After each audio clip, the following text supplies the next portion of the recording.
যারা দেশকে স্বীকার করে না, যারা মুক্তিযোদ্ধাকে স্বীকার করে না, যারা মুক্তিযুদ্ধের বিরোধীচরণ করেছেন, তারা বাংলাদেশের রাজনীতি করার অধিকার, বাংলাদেশে থাকার কোনো অধিকার রাখে না।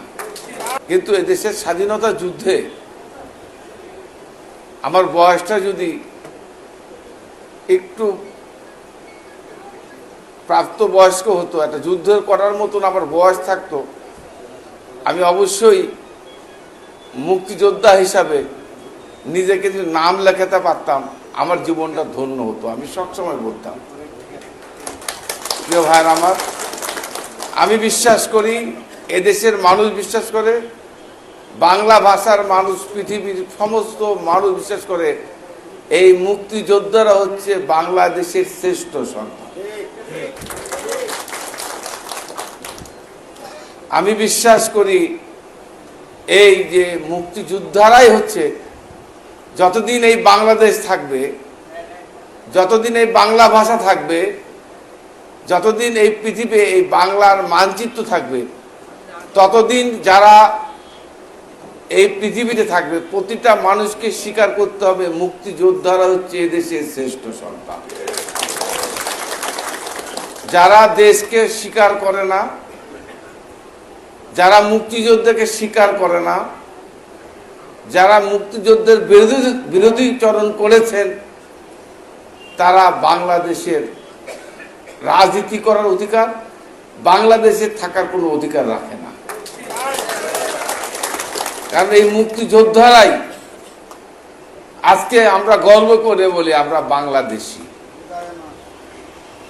আমরা এই 16 ডিসেম্বর, আজকে ডিসেম্বর মাস, এই মাস হচ্ছে বাংলাদেশের একটা গৌরব উজ্জ্বল মাস।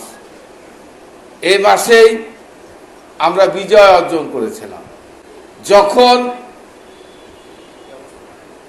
পাকিস্তানিরা বাংলাদেশের আমাদের পুলিশ বাহিনী, বিডিআর বাহিনী, এদেশের সাধারণ মানুষের উপর আক্রমণ করলো, জাতি তখন স্তম্ভিত হয়ে গেছিল। এটা নতুন করে আর বলতে চাই না, মনে করিয়ে দিতে চাই। সেটা হচ্ছে তখন জাতির সিদ্ধান্ত হলো, সঠিক ইতিহাস জানতে হবে। 7ই মার্চ শেখ মুজিব দেশের মানুষের উদ্দেশ্যে বক্তব্য দিয়ে উনি যখন গ্রেপ্তার হয়ে গেলেন, কিংবা পাকিস্তানি শাসকরা তখন তাকে ধরে নিয়ে গেলেন, জাতি এক সিদ্ধান্তহীনতার মধ্যে ছিল। কি করবে, কি হবে, কোনো কিছু ভাবার অবকাশ ছিল না। ঠিক সেই মুহূর্তে কালুরঘাট বেতার কেন্দ্র থেকে শহীদ প্রেসিডেন্ট জিয়াউর রহমান, একজন মেজর, হয়তো আল্লাহ তাআলার নির্দেশে, না হলে তো ওই মেজর জিয়ার কালুরঘাট বেতার থেকে ঘোষণা দেওয়ার কোনো কথা ছিল না। আমি বিশ্বাস করি আল্লাহ তাআলার নির্দেশে জিয়াউর রহমানকে কালুরঘাট বেতার কেন্দ্রে নিয়ে গিয়ে তাকে দিয়ে ঘোষণা দেওয়া হয়েছিল স্বাধীনতা যুদ্ধের, যে যুদ্ধের ঘোষণা শেখ হাসিনা নিজেও শুনেছেন। শেখ হাসিনার স্বামী শেখ ওয়াজেদ, উনি তার বইতে লিখেছেন, তার বইতে লিখে গিয়েছেন এই ইতিহাসকে। জাতির ওই কান্তি লগ্নে সেদিন হতাশা থেকে জাতিকে স্বাধীনতা যুদ্ধে এদেশের মানুষকে অংশগ্রহণ করার জন্য উৎসাহিত করেছিলেন আমাদের নেতা শহীদ জিয়াউর রহমান। প্রিয় মুক্তিযোদ্ধা ভাইরা, আপনারা রাজনীতি করেন না, এটা আপনাদের ব্যক্তিগত, কিন্তু সত্যটাকে, এই ইতিহাসকে যারা অস্বীকার করে তারা নিজেরও মুক্তিযোদ্ধা না। কারণ যারা স্বাধীনতাকে স্বীকার করে না, যারা মুক্তিযুদ্ধকে স্বীকার করে না, যারা শহীদ জিয়াকে স্বাধীনতার ঘোষণা স্বীকার করে না, আমি মনে করি তারা নিজেরাও মুক্তিযোদ্ধা না। কারণ জিয়াউর রহমান সাহেবের আহ্বানে এদেশের মানুষ মুক্তিযুদ্ধে অংশগ্রহণ করেছিল, উৎসাহিত হয়েছিল, তারা ঝাঁপিয়ে পড়েছিল, এবং তার ফলশ্রুতিতে 9 মাস রক্ত, শহীদ, ত্যাগ, এদেশের মা বোনদের ইজ্জতের বিনিময়ে এই যে বিজয়, এই অর্জনই হচ্ছে বাংলাদেশ। প্রিয় ভাইয়ের আমার, তাই আজকের এই দিনে আমি আমার মুক্তিযোদ্ধাদেরকে আমি অভিনন্দন জানাই, আমি আপনাদেরকে স্যালুট জানাই। আমি বিশ্বাস করি যতদিন আমরা বেঁচে থাকব, বাংলাদেশ যতদিন থাকবে, এই মুক্তিযোদ্ধাদেরকে বাংলাদেশের মানুষ স্যালুট জানাবে, সম্মান জানাবে। এবং আপনারাও জানেন এদের স্বাধীনতার পর এই মুক্তিযোদ্ধা মন্ত্রণালয় এটা বিএনপি বানিয়েছিল।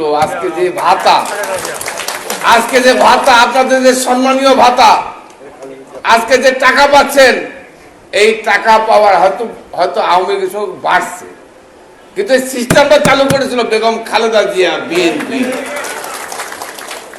প্রিয় ভাইয়ের আমার, আমি এই জন্যই কথাগুলো বললাম, যেহেতু আমাদের নেতা মুক্তিযোদ্ধা, আমরা গর্ববোধ করি। বিএনপিতে বাংলাদেশের রাজনীতিতে যতগুলো রাজনৈতিক দল আছে, সবচেয়ে বেশি মুক্তিযোদ্ধা হচ্ছে এই বিএনপি পরিবারে। আপনি দেখান আওয়ামী লীগের কয়টা মুক্তিযোদ্ধা আছে, দেখান আওয়ামী লীগের কোন লোক মুক্তিযোদ্ধা করেছে, বলো কয়জন সেক্টর কমান্ডার? একজন সেক্টর কমান্ডারও ছিল না আওয়ামী লীগের।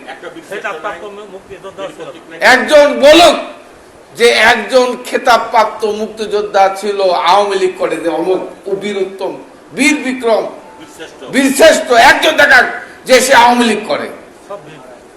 আজকে যারা রাজনীতি করে তারা সবাই বিএনপি করে। এই বিএনপি পরিবার হচ্ছে বীর মুক্তিযোদ্ধা, স্বাধীনতার পক্ষে।